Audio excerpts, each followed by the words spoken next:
I am Dr. Atif Iqbal Arshad. Today we are going to discuss a very important topic, that is the warranty or invoice और इसकी legal value क्या है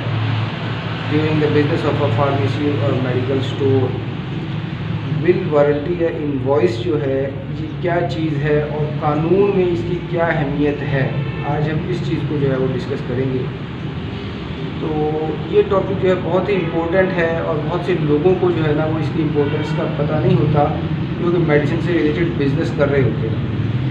तो इसलिए जो है ये ज़्यादा ज़रूरी है कि आप लोग अगर इस वीडियो को आखिर तक देखेंगे तो आप लोगों को इसकी बेहतर समझ आएगी कि हमने इनवॉइस और वारंटी जो है वो किस कैसे लेनी है और उसके ऊपर क्या चीज़ हमने जो है ना वो नोट करनी है, ताकि कल को जो है अगर कोई हमारे खिलाफ एक्शन होता है तो हम अपने आप को जो है ना किस तरह से डिफेंड कर सकते हैं डिपेंडिंग अपॉन दिस इनवॉइस और the bill warranty. Dear students, under drug हम सबसे पहले जो है वो डिस्कस करेंगे ट्रैप एक्ट 2012। ये ट्रैप एक्ट जो 2012 में आया था, तो उसमें 4 चीज़ें जो है वो किन किन चीज़ों की वारंटी या बिल इनवॉइस वारंटी जो है ना वो होनी चाहिए। तो उसमें जो है वो एक टर्म यूज़ होती है, that is the therapeutic goods. Therapeutic goods की अगर उन्होंने जो ट्रैप एक्ट के अंदर जो डेफिनेशन है तो उसमें उसने 4 चीज़ें डिस्क्राइब की हैं। Number 1 drugs, alternative medicines, medical devices and biological products. तो ये सारी चीज़ों को उन्होंने एक सिंगल टर्मिनोलॉजी का नाम दिया, that is the therapeutic goods. तो इन चारों चीज़ों को अगर हमने इनका बिजनेस करना है, इनको सेल आउट करना है, तो अंदर द एक्ट हमें हमारे पास लीगल एक डॉक्यूमेंट होना चाहिए in the form of invoice और द वारंटी। तो सबसे पहले हम अगर ड्रग्स की बात करेंगे तो ड्रग्स जो मेडिसिन, इसके अंदर सारी मेडिसिन आ जाती हैं, तो ये इसकी वारंटी जो है वो क्या है, इसकी वारंटी किस फॉर्म के ऊपर होती है और इसकी वारंटी जो लॉ के मुताबिक है वो कौन से सेक्शन में डिस्क्राइब की गई है। तो लॉ जो है अगर हम बात करें ड्रग्स के बारे में, तो ड्रग एक्ट 1976 के सेक्शन 23(1)(I) इसमें ये मेंशन है कि हमने कोई भी पर्सन जो फार्मेसी या मेडिकल स्टोर या डिस्ट्रीब्यूशन पे काम कर रहा है वो सेल नहीं कर सकता any drug without having a warranty on the prescribed form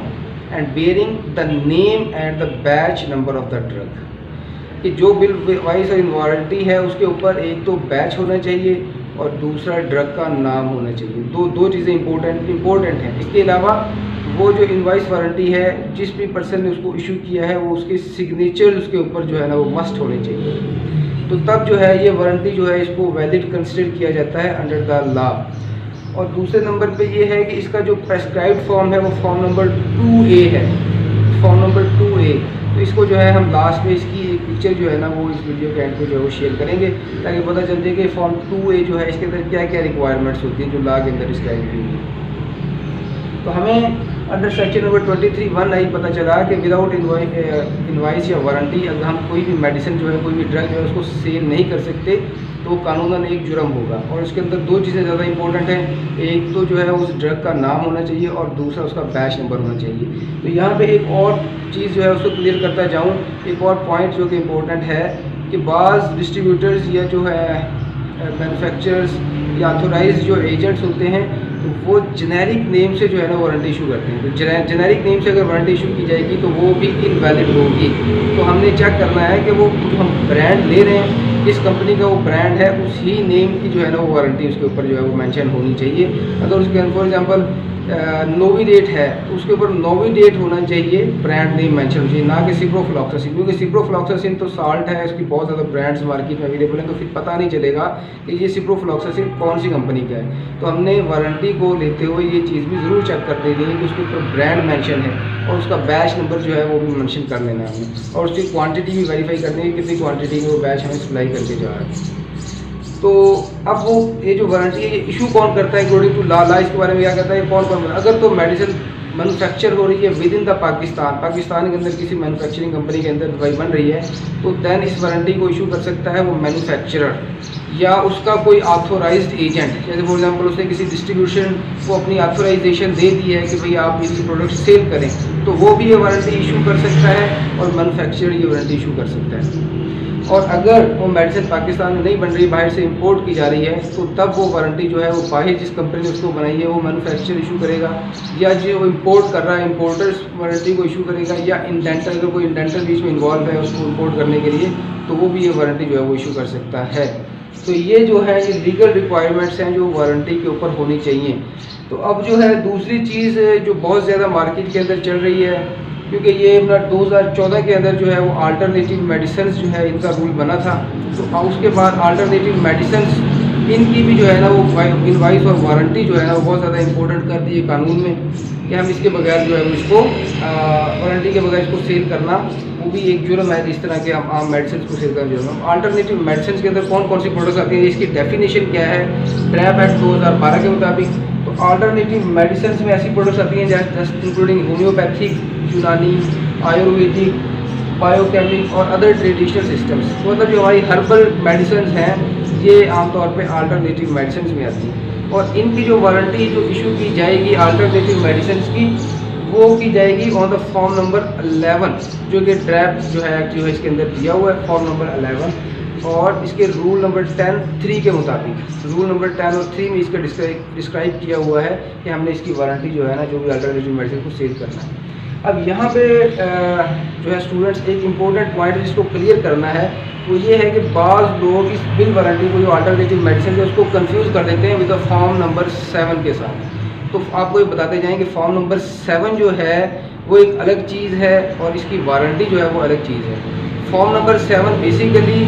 ये उस प्रोडक्ट का रजिस्ट्रेशन होती है या इनलिस्टमेंट नंबर होता है विद द ड्रैप, कि ये जो कंपनी जो ये प्रोडक्ट बना रही है उसने उसका फॉर्म नंबर 7 ड्रैप से ले लिया है, अपनी इस प्रोडक्ट की इनलिस्टमेंट ड्रैप में करवा दी है और ड्रैप ने उसको अलाउ कर दिया है कि वो इसको सेल कर सके। लेकिन जब वो तो कंपनी से रिलेटेड होता है फॉर्म 7, इसके सेल से नहीं। लेकिन जो सेल पॉइंट्स होते हैं जैसे हमारी फार्मेसीज या मेडिकल स्टोर्स होते हैं, तो उन लोगों को रिक्वायर्ड होती है कि जैसे ऑथोराइज एजेंट है या उसके जो मैन्युफैक्चर ये सेल कर रहा है तो वो आपको उसकी warranty they on the form number 11 के ऊपर। इस फॉर्म नंबर 11 को भी हम जो है ना वो लास्ट में शेयर करेंगे, जिसके ऊपर आपको रिक्वायरमेंट्स मिल जाएंगी। तो तीसरी जो इम्पोर्टेंट चीज़ है ना वो मेडिकल डिवाइसेस होती है, कि